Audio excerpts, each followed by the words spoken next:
Oh, John Kerry's Mideast peace talks have gone nowhere. Hey, I'll Scott Horton here for the Council for the National Interest at councilforthenationalinterest.org. U.S. military and financial support for Israel's permanent occupations of the West Bank and Gaza Strip is immoral, and it threatens national security by helping generate terrorist attacks against our country. And face it, it's bad for Israel, too. Without our unlimited support, they would have much more incentive to reach a lasting peace with their neighbors. It's past time for us to make our government stop making matters worse. Help support CNI at councilforthenationalinterest.org. All right, you guys, welcome back to the show. I'm Scott Horton. This is my show, The Scott Horton Show. And our next guest is Liza Goitein. She is the co-director of the Liberty and National Security Program at the Brennan Center. And you might remember, I think we talked to her just last week about Gelman's story in the Washington Post, and she was great. So I thought, who better to talk about all of the complicated issues in the giant new Glenn Greenwald story at The Intercept. Welcome back to the show. How are you doing, Liza? I'm doing well, thanks. Good. Very happy to have you here, and very disappointed in myself that I did not go ahead and just take notes the first time as I was reading this thing. So now I'm kind of scrambling to remember all of the different controversies at play here, but I guess the most important might be that it is not the case that Glenn Greenwald has discovered and reported on the Snowden documents that only 5 people were spied on, apparently illegally, by the NSA. What he is reporting is that these 5 people were spied on. Is that correct? Well, what he's reporting on, he has a document that Snowden turned over, which is a list between 7,000 and 8,000 people who were spied on under the Foreign Intelligence Surveillance Act before 2008, which was back when if you were going to spy on a U.S. person, you needed to go get an individualized court order. And so there are 5 people who are on this list.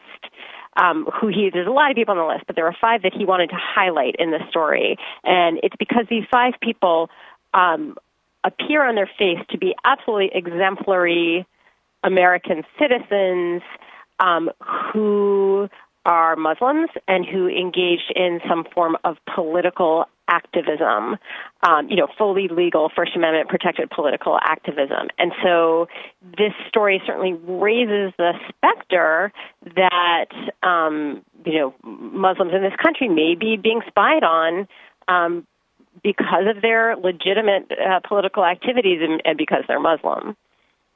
Mm-hmm. And I guess maybe I'm thinking of an answer that Greenwald or his co-author, Murtaza Hussein, may have made on Reddit when they did a little Q&A on Reddit the other day. But I think the way they tried to clarify it was, these are the ones who we could get to go on the record and give us a comment about it. There were at least a few more who they could identify. But these were the ones who would come forward. Maybe I have that right, wrong. and I think this wasn't intended to be sort of a comprehensive listing of everyone who's been spied on inappropriately by the NSA, and frankly, it's just very difficult anyway to sort of parse out. I mean, there's so much secrecy. So, the NSA is going to say, well, we can't confirm or deny that we ever spied on these people, and we can't confirm or deny, if we did spy on them, we had reasons, and we wouldn't be able to tell you what they are. Right. So it's not easy, I think, to find examples that are as clear-cut as these ones seem to be on their face. But here we are talking about people who, were in the Navy, who were honored at the White House, who had top secret security clearances at the Department of Homeland Security. People who it's very hard to justify why these people were under surveillance under a law that at the time required some sort of finding of basically criminal activity in order to put them under surveillance. Mm-hmm. Or some kind of reason to believe, at least, I don't know exactly what threshold, probable cause even, that they're agents of a foreign power, a foreign terrorist group, right? Right, that they need to be agents of a foreign power, and the reason I mentioned criminal activity is because at the time, under the statute, agent of a foreign power, and it is still true, when it applies to a U.S. person, which is an American citizen or a legal permanent resident, is actually has a stricter definition than when it applies to a foreign person. And when it applies to an American person, there actually is some element of criminality to it. I see. And you look at these people and you think, well, okay, maybe there's something that none of us know. But if that were the case, I mean, these are people who were under surveillance for years. And if the government actually had any serious evidence that someone with a top secret security clearance at DHS was a criminal or was a spy, presumably they at least would have fired that person or brought charges. Yeah, you'd think. Then again, the government employee unions are pretty powerful. No, this one guy, he was a Republican Party operative, had an appointee position in the Department of Homeland Security. I guess I'll have to assume sub-confirmation level, where he didn't have to go before the Senate for the job. But and then he also ran even in the Republican primary. Right. This is the same guy who, served in the Navy and, really had sort of an exemplary record of public service by this individual. It appears that the only plausible explanation that one can see for why he was under surveillance was, first of all, that at one point he was a consultant. In his work as a consultant, one of his clients was the American Muslim Council, which was founded by an activist who was later arrested on charges. He was the government at some point when someone put together that he had actually served as a consultant to this organization, investigated him and cleared him of having anything to do with any of the wrongdoing of this person. And then also that he represented the Sudanese government in U.S. court, which, frankly, so did a lot of people, a lot of non-Muslims, and some top flight law firms, some white shoe law firms as they're called, and those people don't show up on the list. So it's very hard looking at this story to escape the conclusion that people on the list were targeted because they were politically active Muslims, and it just makes you. It raises the possibility of the likelihood that the FISA court, which issued presumably the warrants for this surveillance, is not being 100% faithful to the criteria it's supposed to be applying. Right. Well, now, I guess this is an absurd way to put it. I don't know if you can answer it or not, but is there any way that you could estimate, kind of ballpark estimate, of just how influential these 5 men are? Do they rank in the top 20 most influential political activist Muslims in America, or the top 100, or anything like that? Could you estimate? I don't know that I could put it that way exactly, but what I can say is that, if you look at sort of the groups that they represent, and there's the head of CARE, which is the Council on American Islamic Relations, that is the nation's largest Muslim civil rights organization, right? And then there are people who worked with or alleged to have worked with the Holy Land Foundation, which is the largest Muslim charity in the U.S. So, we are talking about people who are quite prominent. They are community leaders. There's no question about it. Right. So it sort of sounds like that's the operation, right? It's an intelligence operation, aimed domestically at these kind of, weather vanes of Muslim opinion, maybe, these leaders of Muslim opinion in America, and that's the operation, is spy on these political activists, because we've decided getting what we can find out about them is more important than obeying the law. Well, I'd like to be able to say that this is limited to sort of top-tier thought leaders or something like that, but we just don't know. It could be any American Muslim who's unlucky enough to be suspected of, or to have been sort of caught, in some way in being involved in political activity that for some reason our government feels is a little bit suspicious. And, the idea in this country is that your political views, whatever they are, even if those views are outside the mainstream, even if those views are disturbing to some people, those are protected under the First Amendment, and they are not supposed to be, under the law, they are not a legitimate basis for surveillance. Mm-hmm. Yeah, and I think they cite that in the article as saying that's, right down to the FBI guidelines implementing the law and how it is to be carried out, is that they are forbidden from initiating an investigation based simply on political speech. Right, based solely on political speech. So then the question is, can they find something that's 1% of the picture that they and then say it's only 99% on political right. That's when they speech. call the NSA. Wait, what have you incidentally collected on this guy? All right. Sorry, we're interrupted by the break here. We got to take it, but we'll be right back, everybody, with Liza Goitein, and she is at the Brennan Center for Justice at the New York University School of Law. Hang tight. Hey, y'all, Scott Horton here for The Future of Freedom, the monthly journal of the Future of Freedom Foundation. Edited by libertarian purist Sheldon Richman, The Future of Freedom brings you the best of our movement, featuring articles by Richman, Jacob Hornberger, James Bovard, and many more. The Future of Freedom stands for peace and liberty, and against our criminal world empire and Leviathan state. Subscribe today. It's just $25 per year for the back pocket-sized print edition, $15 per year to read it online. That's The Future of Freedom at fff.org/subscribe. Peace and freedom. Thank you. All right, y'all, welcome back. I'm Scott Horton. This is my show, The Scott Horton Show. Talking with Liza Goitein from the Brennan Center about Greenwald's new piece at The Intercept based on the Snowden documents, of course. Firstlook.org/The Intercept. It's called Meet the Muslim American Leaders the FBI and NSA have been spying on.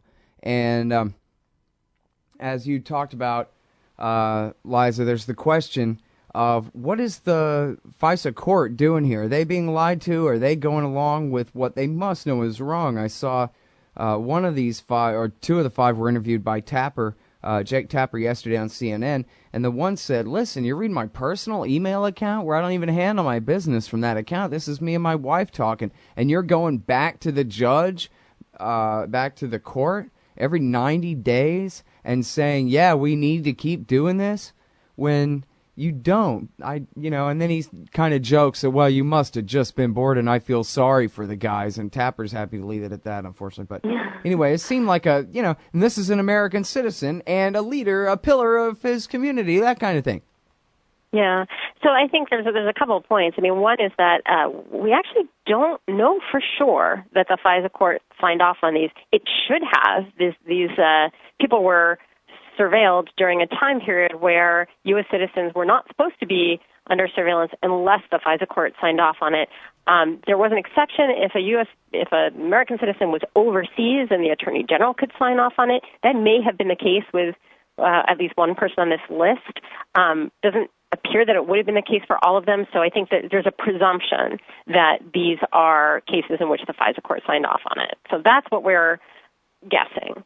But the other thing I'd say that's really interesting about this is that we've heard a lot in the last few years about, and certainly in the last year since the Snowden disclosures, about the problems of warrantless surveillance, because what we've had since 2008 is effectively a regime of warrantless surveillance when the government collects phone calls and emails between Americans and foreigners overseas, because that's what that law did in 2008, is it removed the requirement that you go to the FISA court and get an individualized warrant when you did that kind of surveillance.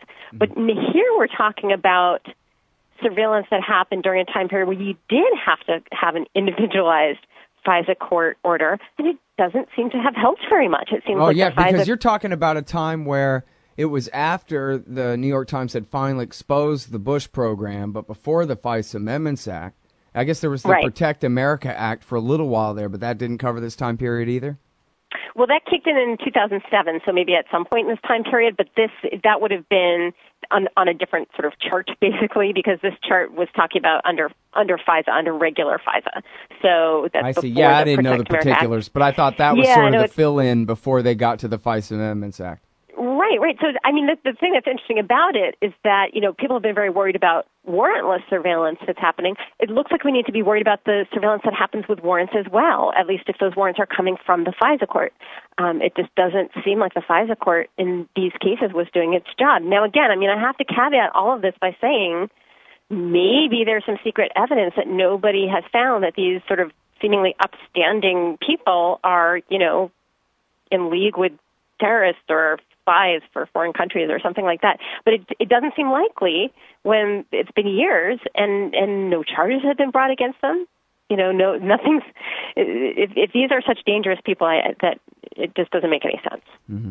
Well, now, there's probably a pretty good chance you're aware of the different studies that have been done. The Center for American Progress, led by Eli Clifton, and some others did a report on this, and there have been a few others about the Islamophobia industry in America, and it includes some of the much lower neocons like Frank Gaffney, who has made himself kind of famous again, sort of accusing Grover Norquist, of all people, of being infiltrated by the Muslim Brotherhood by way of the fact that he's married to an Arab lady. And this is sort of the very lowest scum of the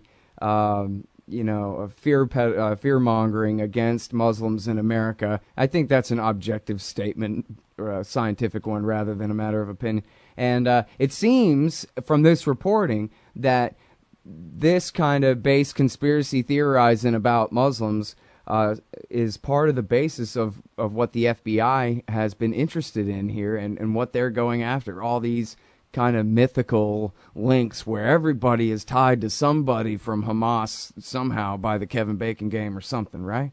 Right. Well, one of the things that struck me about the story is that there was one FBI official in particular, former at this point, who believed that John Brennan was a secret Muslim.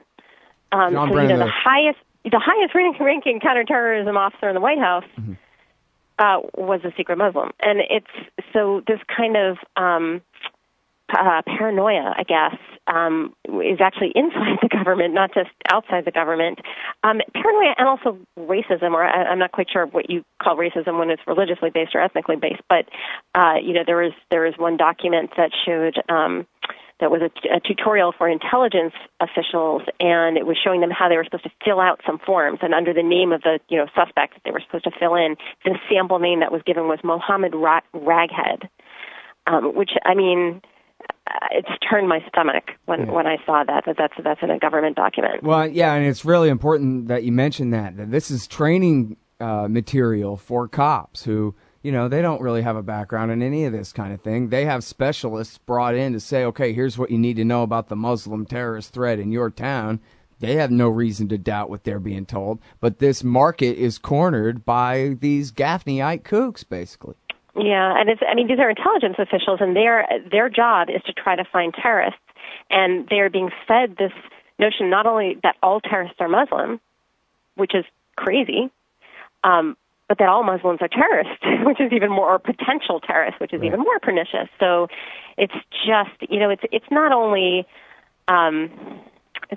unfair and discriminatory, and contrary to civil rights, but it's also really not a very smart way to go about our security. Yeah. There are real terrorist threats out there, and we're not going to find them by spying on people who are serving in the Navy and serving their country. And I would feel better about it if they honestly knew they were lying when they were drumming up all this fear. If the people in the FBI running these investigations believe this nonsense, then we're in real trouble.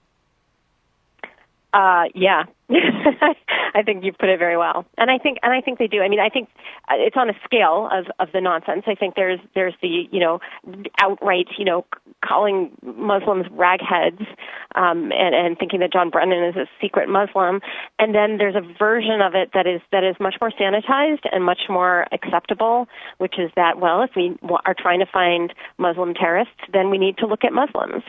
Yeah. And that kind of sort of mainlines it and makes it seem acceptable, but at its root, it's an irrational bias against a group of people. Mm-hmm. Well, and they've explained in court before when they were arguing for the premise that the whole world is a battlefield, every last bit of it, and I think it was a judge asked, well, if it's a little old lady in Switzerland who donates to a charity that turns out is run by Hamas, you're saying that America then has the right to abduct her from Switzerland and give her a military trial or do what they want, rendition her off to Mubarak to be tortured to death or what have you? And the answer was, yes, that's right. If we say so. That poor lawyer standing there thinking, oh my gosh, I have to answer this question, yes, don't I? Right. But so that's the whole thing is, it's sort of like there was the tiniest grain of truth to what amounted to a ridiculous joke about Al-Qaeda and Hezbollah and Ray McGovern and a bunch of peace activists all working together on the Mavi Marmara, because what it came down to was somebody on there, was once part of a thing that once had an association with somebody else who had an association with somebody else that amounted to a tie to Al-Qaeda, or however it is that they want to do it. They don't care how many steps they have to go to tie somebody to something. Once you adopt that frame of thinking, then it all just, it proves itself as you make it up, Yeah, it's a kind of hubris. If we know everything about everybody, we will be able to, predict, who's a terrorist even before they're a terrorist. I mean, this is scientifically not a good way to go about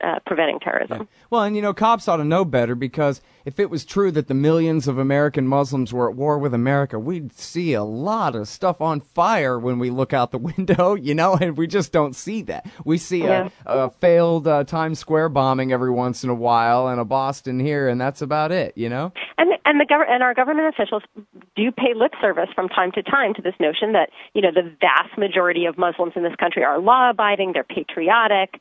They admit that, but then that goes very much against what they're actually doing in practice, which is basically treating American Muslims in this country as suspect simply by virtue of the fact that they are Muslims in this country. And that's just not how we're supposed to operate. Collectively guilty until proven innocent, if they ever get a chance, right? Yeah. If someone leaks to Greenwald what's been happening to them and it gets written about, which is a 1 in a million chance, right? All right. Right. Listen, I've kept you over time. Thank you so much for your time, Liza. I really do appreciate it. You're welcome. Thanks very much. Great work there. All right, so that is Liza Goitein. She is the co-director of the Liberty and National Security Program at the New York University School of Law. And we're over time. We'll be right back with Phil Giraldi in just a sec.